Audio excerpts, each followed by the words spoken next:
Gold prices jump higher on Russia's invasion of Ukraine. You're listening to Kitco Roundtable. I'm your host, Michael McCrae. Kitco correspondent Paul Harris is in. Hi, Paul.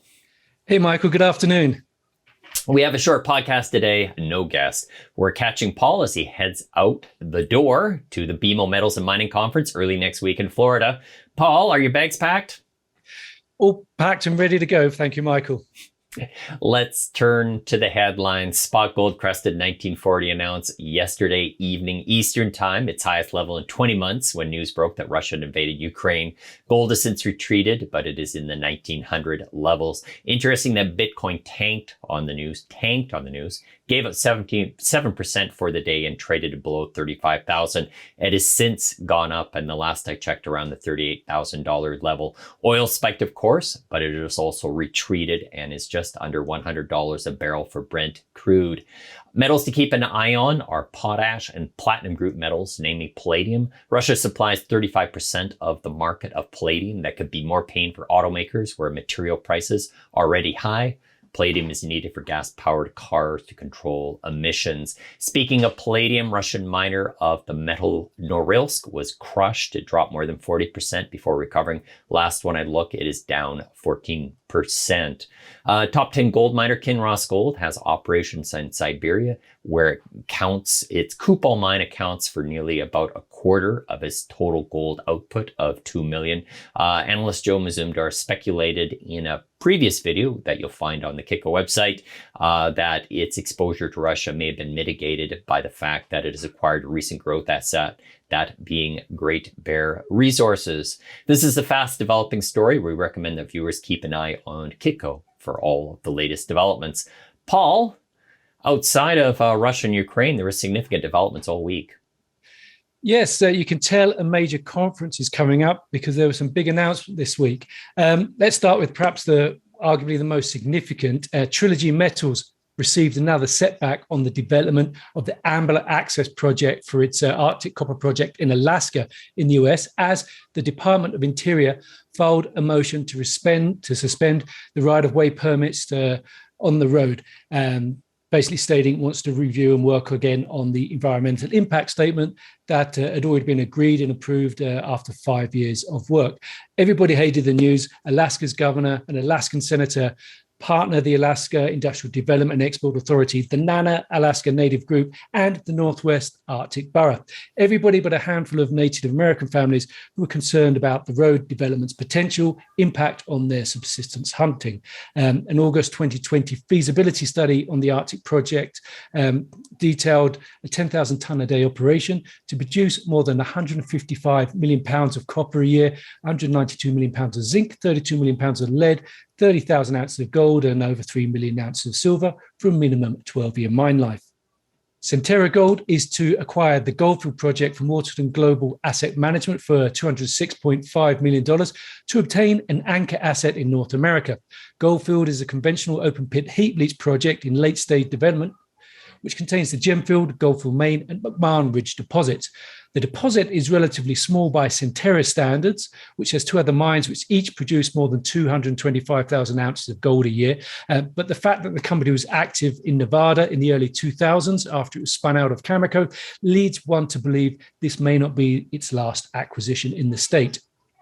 Other financial news this week: Artemis Gold executed a loan term sheet agreement with McCrae Bank and National Bank of Canada, who are jointly going to underwrite a US $360 million project loan facility to fund a significant part of the $645 million estimated construction costs for its Blackwater Gold project in British Columbia.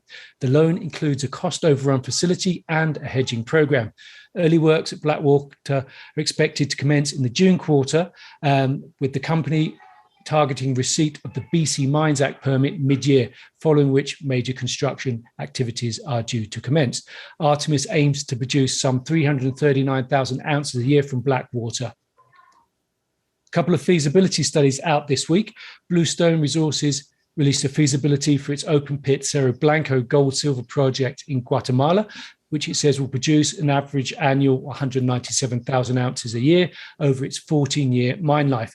The mine would have an all-in sustaining cost of about $629 per ounce, net of byproduct credits, and would yield an after-tax internal rate of return of 30%, rising to 40% at spot prices.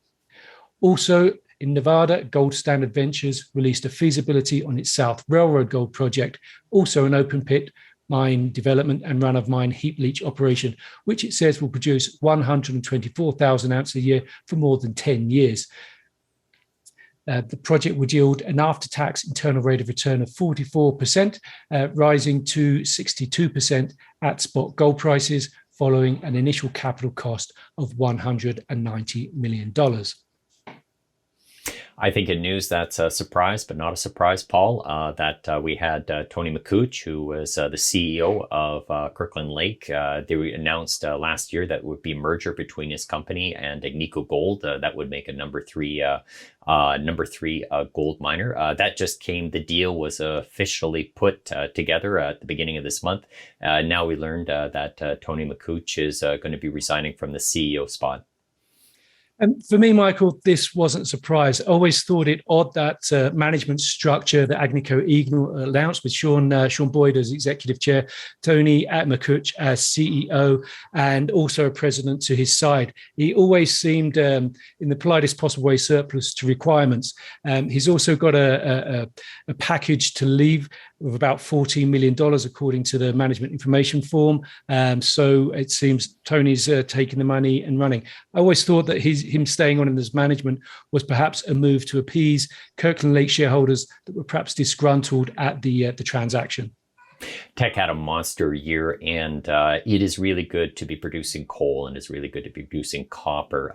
On its earnings, it had 5 times higher. Again, that was 5 times higher than the same period a year ago. And it's a giant QB2 project. It's a copper project. They said they've reached 77% completion. Paul, you have a number for us. What's your number? I do. It's a big one. 29.9 billion.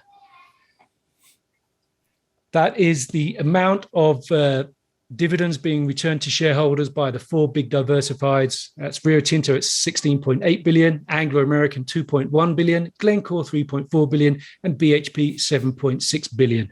Great time for miners, great time for shareholders.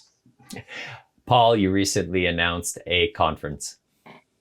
That's right. We're going to host the CGS event in Quito on the 6th and 7th of June, a 2-day event looking at the mining and exploration development projects there and all the government and regulatory aspects, community and environmental aspects surrounding project development in Ecuador. Terrific. That's it for us. Again, keep tuned to Kitco as we follow the developing Russian-Ukraine story, and also look forward to some terrific video that'll be coming from Michelle McCrae, and also be coming from Paul Harris when they cover BMO Metals and Mining. Truly an important conference with a lot of the movers and shakers in the mining industry. My name is Michael McCrae. You've been watching Kitco Mining. On behalf of myself and Paul Harris, have a pleasant weekend.